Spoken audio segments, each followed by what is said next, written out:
Israel సైన్యం ఈసారి ఒక పెయింటింగ్ను చూసి మోసపోయింది. ఇరాన్ నేలపై గీసిన ఒక 2D హెలికాప్టర్ బొమ్మను నిజమైన యుద్ధ విమానం అనుకొని దానిపై ఏకంగా 25 కోట్ల రూపాయల మిసైల్ను ప్రయోగించి సోషల్ మీడియాలో నవ్వుల పాలైంది. కేవలం పెయింటింగ్తో చేసిన ఒక 2D హెలికాప్టర్ చిత్రం ఆ బొమ్మను నిజమైన యుద్ధ హెలికాప్టర్ అని భావించిన ఇజ్రాయెల్ సైన్యం దానిపై కోట్ల రూపాయల విలువైన మిసైల్ ప్రయోగించిందన్న వార్త ఇప్పుడు ప్రపంచవ్యాప్తంగా వైరల్ అవుతోంది. ఇది నిజంగానే జరిగిందా లేదా ఇది కూడా యుద్ధంలోని మరో మానసిక వ్యూహమా? అసలు ఇజ్రాయెల్ లాంటి అత్యాధునిక సాంకేతిక పరిజ్ఞానం ఉన్న దేశం అంతటి తప్పు ఎలా చేసింది? ఆ మిసైల్ దాడి వెనుక ఉన్న అసలు గుట్టు ఏమిటి?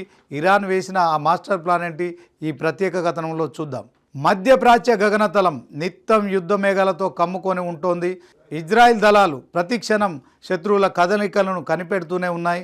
గూఢాచార సంస్థ మోసాద్ మొదలుకొని అత్యంత ఖరీదైన డ్రోన్ల వరకు అన్నీ కూడా ఇరాన్పై కన్నేసి ఉంచాయి. ఈ క్రమంలోనే ఈ నెల 4వ తేదీన ఇజ్రాయెల్ సైన్యం గర్వంగా ఒక వీడియోను విడుదల చేసింది. ఆ వీడియోలో